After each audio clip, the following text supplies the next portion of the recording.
Vous êtes tous enfants de Dieu par la foi qui vous lie à Jésus-Christ. Vous tous, en effet.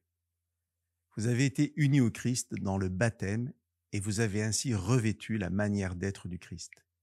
Il n'y a plus ni juif ni païen. Il n'y a plus ni esclave ni citoyen libre. Il n'y a plus ni homme ni femme. En effet, vous êtes tous un, unis à Jésus-Christ.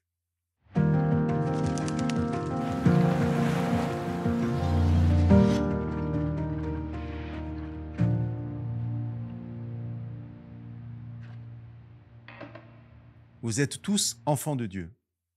Le tous s'adresse bien évidemment ici concrètement aux croyants, puisque Paul parle à ceux qui ont été baptisés. Le tous englobe ici les croyants d'origine juive et ceux d'autres origines. Pourtant, qui que nous soyons, chrétiens ou non, baptisés ou non, ces affirmations de Paul nous concernent néanmoins. Elles nous concernent pour deux raisons essentielles. La première est que la foi est un don de Dieu, que Dieu l'a donné à l'humanité entière. La foi est le moyen que Dieu met à notre disposition pour croire à son salut. Donc ce n'est pas celui qui croit qui obtient la foi, c'est celui qui utilise la foi que Dieu lui donne qui va croire. Cette foi est utilisée ou pas par les uns et les autres. Il est donc plus juste de dire je n'arrive pas à vivre la foi ou je ne suis pas intéressé par la foi que j'ai reçue de Dieu. C'est plus juste de dire ça que de dire je n'ai pas la foi, dans le sens où je ne l'aurais pas reçue. Le salut de Dieu est comme un trésor et la foi comme la clé ouvrant la porte qui y mène. Chacun a la clé car Dieu veut le salut de chacun, mais nous l'utilisons ou non.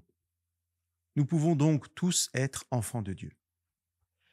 La seconde raison qui rend ce passage universel est la liberté que moi, croyant, j'ai reçue en Jésus-Christ de décréter à mon tour « Il n'y a plus ni juif, ni païen, il n'y a plus esclave, ni citoyen libre, il n'y a plus ni homme, ni femme. » La liberté, mais aussi le devoir de poser sur qui m'entoure le regard que Dieu, que Jésus pose sur l'humanité entière, parce que Jésus est mort pour cette humanité entière.